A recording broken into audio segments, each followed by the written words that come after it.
ഞാനങ്ങനെ അമ്പലത്തിലൊക്കെ പോയിട്ട് വന്നു.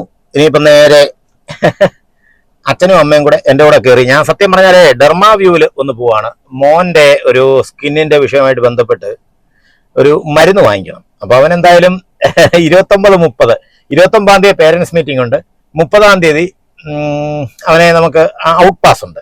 അപ്പോൾ 29 തീയതി പേരൻസ് മീറ്റിങ്ങിനും 30 തീയതിയിലെ ഔട്ട് പാസിനും നമുക്ക് അവനുമായിട്ട് നേരിട്ട് പിന്നെ മിങ്കിൾ ചെയ്യാൻ പറ്റും. അപ്പൊ അതുകൊണ്ട് അവന്റെ ഈ സത്യത്തിലെ ഈ ഹോസ്റ്റലിലൊക്കെ നിൽക്കുന്നതുകൊണ്ട് കുറച്ച് ഇഷ്യൂസ് ഒക്കെ ഉണ്ടാവുമല്ലോ, സ്കിൻ സംബന്ധമായിട്ടുള്ള ഇഷ്യൂസ് ഒക്കെ. അപ്പൊ അതിനു വേണ്ടിയിട്ട് ഒരു മരുന്ന് വാങ്ങിക്കാൻ വേണ്ടി ഞാൻ പോവാ. അപ്പം അച്ഛനും അമ്മയും കൂടെ എൻ്റെ കൂടെ കയറിയിരിപ്പുണ്ട്. അവർക്ക് എന്തൊക്കെയോ സാധനങ്ങളൊക്കെ വാങ്ങിക്കണമെന്ന് പറയണ്ടേ. അപ്പൊ ഇന്ന് ഏകദേശമൊക്കെ പിന്നെ ചെറിയൊരു പർച്ചേസിങ്ങും കാര്യങ്ങളൊക്കെ ആയിട്ട് ബന്ധപ്പെട്ട് ഞങ്ങൾ ഇറങ്ങിയതാണ്. നേരെ അപ്പം നമുക്ക് ആദ്യം പർച്ചേസിംഗ് ഒക്കെ രണ്ടാമതേ ഉള്ളൂ. ആദ്യം നമ്മൾ നേരെ ഡെർമാവ്യൂവിലോട്ടാണ് പോകുന്നത്. അത് കഴിഞ്ഞിട്ടേ ഉള്ളൂ ബാക്കി കാര്യങ്ങളൊക്കെ. ഇല്ലേ അമ്മ? അത്രേ ഉള്ളൂ. അമ്മയും ഗ്യാരണ്ടി അടിച്ച്. നമ്മളങ്ങനെ ഡെർമാവ്യൂവിലെത്തി. ഇനിയിപ്പോ ഇവരെ ഇതിനകത്ത് ഇരിക്കട്ടെ, ഞാൻ പോയി നേരെ പോയി മരുന്നൊക്കെ വാങ്ങിച്ചോണ്ട് വരാം. ഇവർ രണ്ടുപേരും ഇവിടെ ഇരിക്കട്ടെ, ഞാൻ പോയിട്ട് വരാമേ. സത്യം പറഞ്ഞാലേ അച്ഛനും അമ്മയ്ക്കും പിന്നെ എന്തൊക്കെയോ പർച്ചേസിങ് ഉണ്ടെന്നൊക്കെ പറഞ്ഞപ്പോഴേ ഞാൻ വിചാരിച്ചു വല്ല തുണിയോ അല്ലെങ്കിൽ വല്ല പിന്നെ എന്താ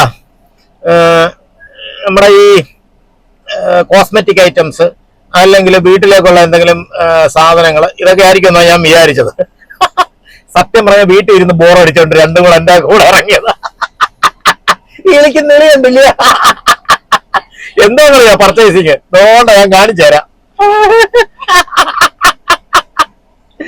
സംഭവം എന്താ അച്ഛൻ കണ്ടില്ലേ? ഇതാണ് പർച്ചേസിങ്. എന്താ 2 പേരയ്ക്ക, പിന്നെ 1 കിലോ പേരയ്ക്ക ഇല്ലയോ, അതോ 1 കിലോ, 1 കിലോ പേരയ്ക്ക, പിന്നെ തണ്ണിമത്തൻ, മുന്തിരി, ഇതൊക്കെയാണ് ഇവരുടെ പർച്ചേസിങ് എന്ന് പറയുന്നത്. അയ്യോ എനിക്ക് വയ്യ, കോമഡി തന്നെ, ഒന്നും പറയണ്ട. അയ്യോ അങ്ങനെ ഏതാണ്ടിന്റെ ഒക്കെ വില ചോദിക്കുന്നുണ്ട് അച്ഛൻ. ദൈവമേ, ഇന്ന് മിക്കവാറും ഫ്രൂട്ട്സ് മൊത്തം വാങ്ങിച്ചോണ്ട് വീട്ടിൽ കൊണ്ടുപോകും. ആപ്പിള്, മാങ്ങ, ആപ്പിളല്ല കേട്ടോ, മാങ്ങ. ഓ, പഴുത്ത മാങ്ങ കേട്ടോ, അച്ഛന്റെ ഫേവറേറ്റ് സാധനമാണ് കേട്ടോ. അതുകൊണ്ടേ പഴുത്ത മാങ്ങ, പിന്നെ പേരയ്ക്ക, അങ്ങനെ എന്തൊക്കെയോ സാധനങ്ങളാണ്. പേരയ്ക്ക എത്ര വാങ്ങിയെന്ന് അറിയാൻ വയ്യ. എന്തായാലും പേരയ്ക്ക വാങ്ങിക്കുന്നുണ്ട് അച്ഛൻ. മാങ്ങ, പഴുത്ത മാങ്ങ വാങ്ങിച്ചു, പേരയ്ക്ക വാങ്ങിച്ചു. പർച്ചേസിംഗ് എന്നും പറഞ്ഞിട്ട് രാവിലെ വീട്ടിൽ ഇറങ്ങിയതാ കേട്ടോ. കൊള്ളാം എന്തായാലും. ഇതൊരു പർച്ചേസിംഗ് ആണ്. ഇനി തണ്ണിമത്തനും കൂടെ വാങ്ങിക്കണം എന്നാ പറയുന്നേ. എല്ലാം കൂടെ ഫ്രൂട്ട് സലാഡ് അടിച്ചു കുടിക്കണം. അമ്മയ്ക്ക് രാവിലെ വീട്ടിൽ ഇരുന്നപ്പോ ഫ്രൂട്ട് സലാഡ് കുടിക്കാൻ കൊതിയായി, അതുകൊണ്ട് ഇറങ്ങിയതാ സംഭവം. ഞങ്ങൾക്കൊക്കെ തരാന് എന്നുള്ള പേരിൽ അമ്മയ്ക്ക്. ഇപ്പൊ ഞാന് ശരിക്കും പറഞ്ഞാല് ഗുരുവായൂരാണുള്ളത്. ഞങ്ങള് ഗുരുവായൂരെത്തി, ഞാനും അമ്മാവനും എല്ലാരും കൂടെ ഗുരുവായൂരെത്തി. ഇന്നിപ്പോ ഒരു ഫിസിക്കൽ ബോഡി യോഗമുണ്ട്. അപ്പൊ ആ യോഗം കഴിഞ്ഞിട്ട്, അല്ല യോഗത്തിന് മുമ്പ് ഫസ്റ്റ് ഗുരുവായൂർ കയറി തൊഴുക, ഭഗവാനെ കയറി തൊഴുക. അത് കഴിഞ്ഞിട്ട് നേരെ ഇന്നിവിടെ സ്റ്റേ ചെയ്യുക. എന്നിട്ട് നാളെ രാവിലെ ഇനിയിപ്പോൾ തിരിച്ചു പോകുന്നുള്ളൂ. നമ്മൾ യോഗക്ഷേമ സഭയുടെ ഇതിൽ തന്നെയാണ് ഇന്ന് സ്റ്റേ ചെയ്യുന്നത്.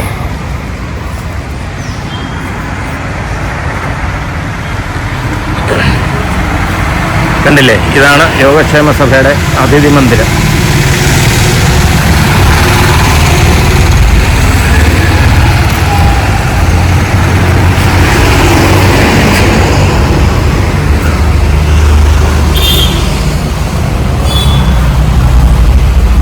അയ്യോ,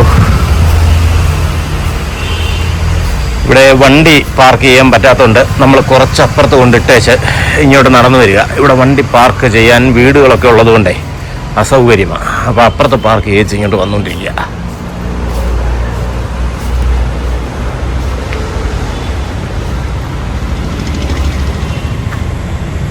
ഇത് കണ്ടില്ലേ, കയറി വരുമ്പോൾ തന്നെ ഒരു കൃഷ്ണൻ്റെ വിഗ്രഹവും അതൊക്കെ വിളക്ക് കത്തിച്ച് നല്ല ഐശ്വര്യമാക്കിയിട്ടുണ്ട് കേട്ടോ.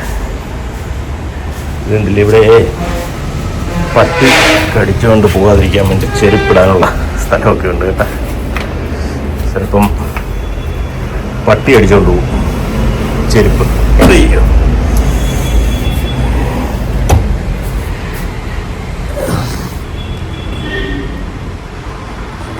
അപ്പോൾ ഇനിയിപ്പോൾ എന്തായാലും റൂം എടുക്കട്ടെ, ബാക്കിയുള്ള കാര്യങ്ങളൊക്കെ പിന്നീട്. അങ്ങനെ നമ്മൾ റൂമിലെത്തി. ഇതാണ് നമ്മുടെ റൂം. കണ്ടില്ലേ, ഞാൻ കൊണ്ടുവന്ന ബാഗും കാര്യങ്ങളൊക്കെ എല്ലാം സെറ്റ് ചെയ്ത് വെച്ചു. അയ്യോ, മൊബൈലൊക്കെ കുത്തിയിട്ടിട്ടുണ്ട്. ഇവിടെ കണ്ടില്ലേ, ഞാൻ എൻ്റെ ബാഗൊക്കെ എല്ലാം കൊണ്ടുവന്ന് ഇട്ടു. തുണികളെല്ലാം മാറ്റി വെച്ചു.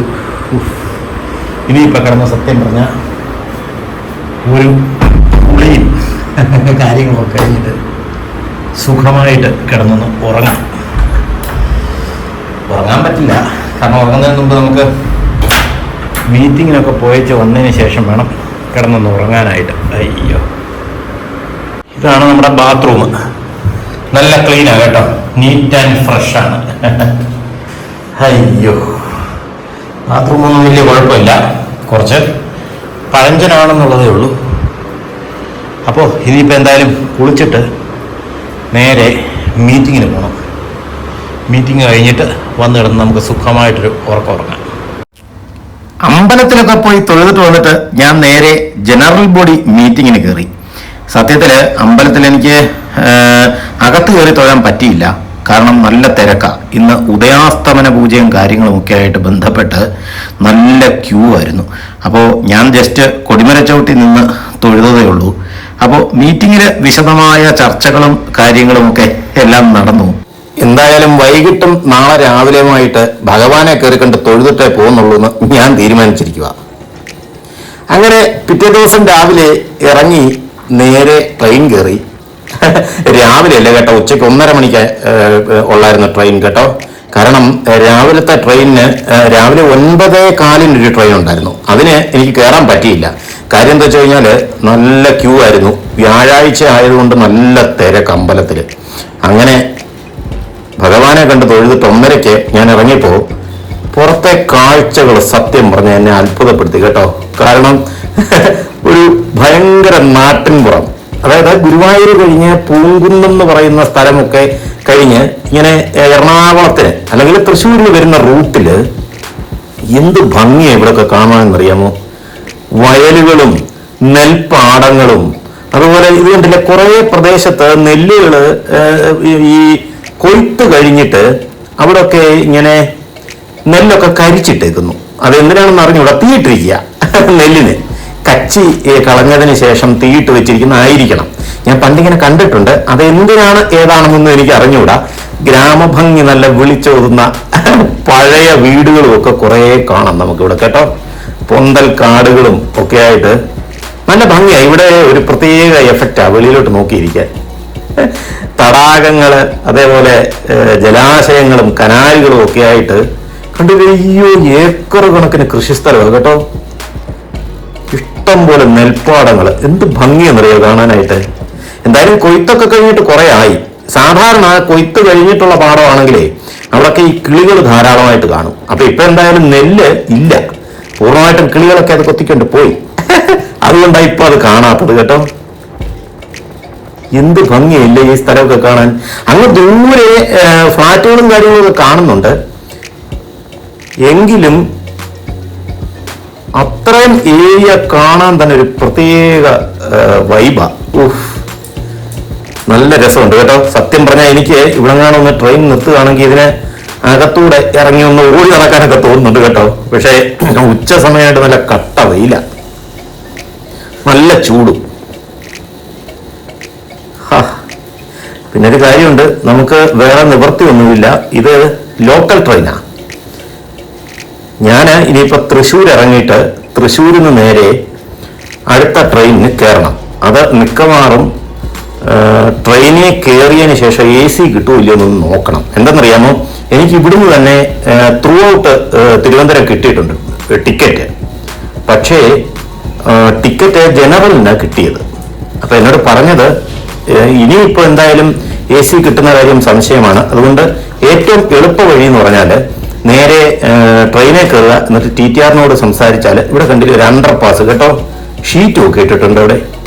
ട്രെയിനിൽ കയറിയാൽ TTR ടിക്കറ്റ് മാറ്റിത്തരുമെന്നാണ് പറഞ്ഞേ. കാര്യം എന്താണെന്ന് വെച്ച് കഴിഞ്ഞാലേ നമ്മൾ ഇപ്പോഴത്തെ ഈ ചൂടത്ത് സത്യത്തിൽ ലോക്കലിൽ കയറി യാത്ര ചെയ്യുക എന്ന് പറയുന്നത് ഒരിത്തിരി കടുപ്പമാണ്. മുകളിൽ നിന്നും താഴെ നിന്നും കൂടെയുള്ള ചൂടാണ് കേട്ടോ. അത്രയ്ക്ക് വെയിലല്ലേ അപ്പോ. എന്തായാലും ഇതൊരു വല്ലാത്ത അനുഭവമായി പോയി കേട്ടോ. ഇവിടുത്തെ ഈ പ്രകൃതി ഭംഗി നല്ല രസമുണ്ട് കാണാൻ. ഇതപ്പോ ഈ പച്ചിച്ച് കിടന്ന സമയത്തെ എന്തോ രസമായിരിക്കും കാണാനല്ലേ. നെല്ലൊക്കെ ഇങ്ങനെ ഇങ്ങനെ ഇങ്ങനെ നട്ടങ്ങോട്ട് പിടിപ്പിക്കുന്ന സമയത്ത് ആ പച്ചപ്പെന്ന് പറഞ്ഞാൽ ഒരടാറ് ഭംഗിയായിരിക്കും കേട്ടോ. ഈ ലോക്കലിലെ വലിയ തിരക്കൊന്നുമില്ല കേട്ടോ, നമുക്ക് സുഖമായിട്ട് പോവാം. ഇത് കണ്ടില്ലേ, എനിക്ക് അങ്ങനെ ഇരുന്നപ്പം പാളത്തിന്റെ ഒരു വ്യൂ ഒന്ന് കാണണമെന്ന് തോന്നി. എന്തെന്നറിയാമോ, ഇത് ഒരു സ്റ്റേഷനിലോട്ട് അടുക്കുന്ന സമയത്ത് ട്രെയിൻ ഇങ്ങനെ പാളം വിട്ട് തിരിയുന്നത് കാണാൻ നല്ല ഭംഗി തോന്നി. ഇപ്പൊ 2 പാളമായി കണ്ടില്ലേ. ഇത് ശരിക്കും പറഞ്ഞാൽ സിംഗിൾ ലൈനാ കേട്ടോ അവിടെ വരെ. എനിക്ക് തോന്നുന്നു ഏകദേശം തൃശ്ശൂർ വരെയും ഇത് സിംഗിൾ ലൈനാണ്. അത് കഴിഞ്ഞിട്ടാണ് ഡബിൾ ലൈൻ ആകുന്നത്. അപ്പൊ ഇപ്പം അടുത്ത സ്റ്റേഷനിലോട്ട് എത്തിയപ്പം ട്രെയിൻ പതുക്കത ഇങ്ങനെ ചരിഞ്ഞ് അടുത്ത പാളത്തിലോട്ട് കയറിയത് കണ്ടോ. ഇനിയിപ്പോ എന്തായാലും ഞാൻ രാത്രിയിലൊരു 9:30-10 മണിക്ക് ആകും. അപ്പൊ തൃശ്ശൂരിൽ നിന്ന് ഏതാ ട്രെയിൻ കിട്ടുന്നെന്നുള്ളത് അനുസരിച്ച് ഏറനാടാണ് അവർ പറഞ്ഞിരിക്കുന്നത്. അപ്പോ അത് തൃശ്ശൂർ ചെന്ന് പിടിച്ചിട്ട് വേണം ഇനി പോവാനായിട്ട്. അപ്പൊ ഇതേതോ ഒരു സ്റ്റേഷനിലോട്ട് അടുത്തുകൊണ്ടിരിക്കുക. ഞാൻ നോക്കട്ടെ, നമുക്ക് ആ സ്റ്റേഷൻ ഏതാണെന്നൊന്ന് കണ്ടുപിടിക്കാം. ഇത് പൂങ്കുന്നം. ഞാൻ പറഞ്ഞില്ലായിരുന്നോ, ഗുരുവായൂരിനും പൂങ്കുന്നത്തിനും ഇടയ്ക്കായിട്ടാ ഈ ഒരു സംഭവം കേട്ടോ. ഈ കാഴ്ചകൾ മൊത്തം കണ്ടത് നല്ല ഭംഗിയുണ്ട്. അങ്ങനെ നമ്മൾ പൂങ്കുന്നം സ്റ്റേഷനിലെത്തി. ഇനിയിപ്പോ ഏകദേശം എനിക്ക് തോന്നുന്നു ഒരു 20 മിനിറ്റ് കൂടെ ഉള്ളൂ തൃശ്ശൂർ എത്താനായിട്ട്.